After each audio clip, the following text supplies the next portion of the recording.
Hola, ¿qué tal, sobrinos? ¿Cómo están? Vámonos con lo que es la unidad 3. Déjenme quitar un poquito este micrófono que me estorba.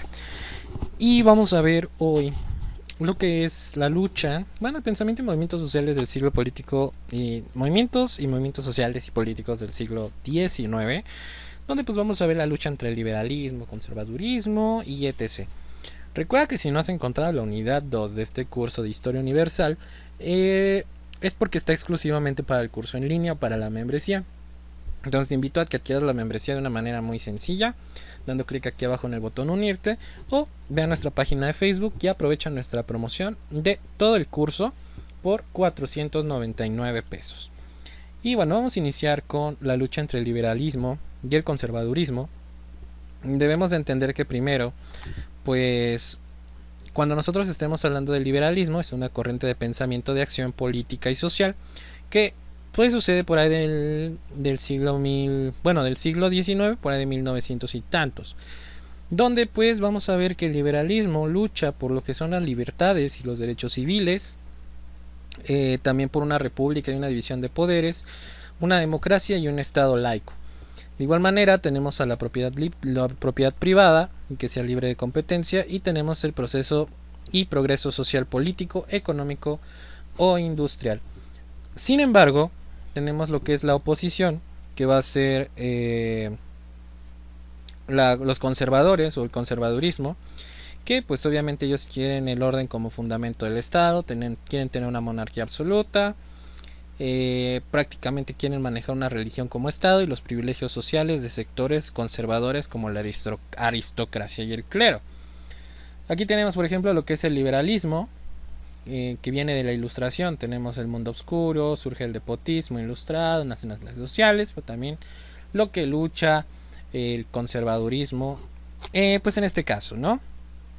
Entonces debemos de entender que, como ya se estaban dando las revoluciones liberales, que provocan la caída del antiguo régimen y obviamente abre lo que es el nacimiento de repúblicas modernas, que estas pues se basan en el equilibrio político y en la división de poderes, pero aparte de eso también en la soberanía popular y en los derechos universales, ya los habíamos hablado anteriormente.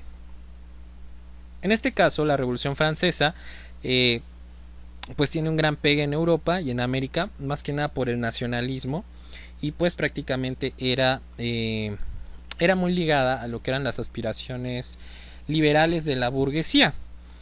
Entonces, prácticamente cuando nosotros estamos hablando de los partidarios del conservadurismo, que se rivalizan con la Revolución Francesa y en especial con Don Napoleón, aprovechan su derrota en 1814 y 1815 para impulsar lo que es el Congreso de Viena, con el propósito prácticamente de restaurar las monarquías conservadoras anteriores y del régimen borbónico, en este caso en España con Fernando VII, como en Francia con Luis XVIII. En este caso también debemos de entender que existen monarquías conservadoras como lo que es Austria, Prusia y Rusia. Luego, en este caso, el bloque que ya lo habíamos hablado antes, de la Santa Alianza.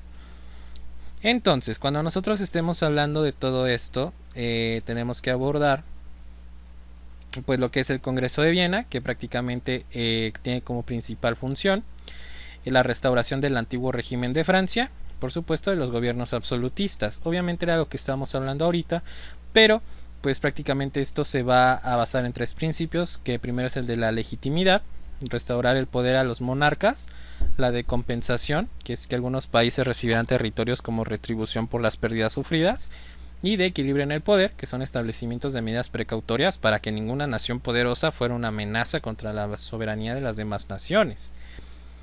De ahí nos tenemos que ir a lo que es el movimiento de los obreros y los obreros socialistas, ¿ok? Estos movimientos se van a basar en lo que son cinco. Primero vamos a tener lo que es el ludismo. Cuando nosotros estemos hablando del ludismo, va a consistir en la destrucción de todas las máquinas. Es en un movimiento obrero. Como las máquinas estaban eliminando todo el trabajo de la gente artesanal, pues el ludismo luchaba prácticamente porque pues prácticamente las máquinas desaparecieran. Tenemos el cartismo, que este va a buscar reformas políticas y derechos laborales por medio de cartas enviadas al Parlamento. El humanitarismo, que este es iniciado por David Dale, quien pretende mejorar la condición de vida de los obreros mediante los incentivos, De igual manera tenemos lo que es el socialismo utópico, que este es propuesto por Robert Owen, y pues prácticamente este socialismo busca la transformación social por medios pacíficos, así como el establecimiento de las cooperativas para el desarrollo social. Y tenemos lo que es el socialismo científico, que aquí vamos a tener a Carlos Marx, mi gran amigo que odio tanto, y a Friedrich Engels, que ya lo vimos anteriormente, quien en 1848 publican el Manifiesto del Partido Comunista como obra dialéctica, donde establece los siguientes puntos: que la lucha de clases es un motor de la historia, la erradicación de la propiedad privada para convertirla en propiedad colectiva, y un gobierno de dictadura de proletariado. Entonces, pues prácticamente cuando nosotros estemos viendo lo que son los movimientos socialistas, indica que pues son movimientos que van a manejar los obreros para generar una conciencia de que las clases les están afectando y debe de haber una revolución para ver por los que son menos favorecidos, obviamente en contra de lo que es el capitalismo. Después tenemos que ver lo que es nacionalismo y procesos de la unificación nacional en Italia y Alemania. Comenzaremos primero con Italia. La unificación italiana sucede a principios de lo que es el siglo XVIII, donde este país seguía sin lograr conformar una unidad nacional. En este caso, Austria y Francia ejercían un predominio geográfico y político a las aspiraciones que tenía, por ejemplo, lo que era Italia. ¿Ok? Entonces, en 1820 se organizan sociedades secretas que se les conocen como los carbonarios. Estos carbonarios van a provocar rebeliones que, bueno, fueron controladas, pero ya era inicio de que querían unificar a Italia. Entonces, cuando nosotros estemos hablando de esto, debemos de ver lo que es el primer ministro. En este caso se llama Camillo di Cavour, que pues prácticamente tiene que ver mucho con el rey de Piamonte-Cerdeña, Víctor Manuel II, quienes estos derrotan a Austria en 1866.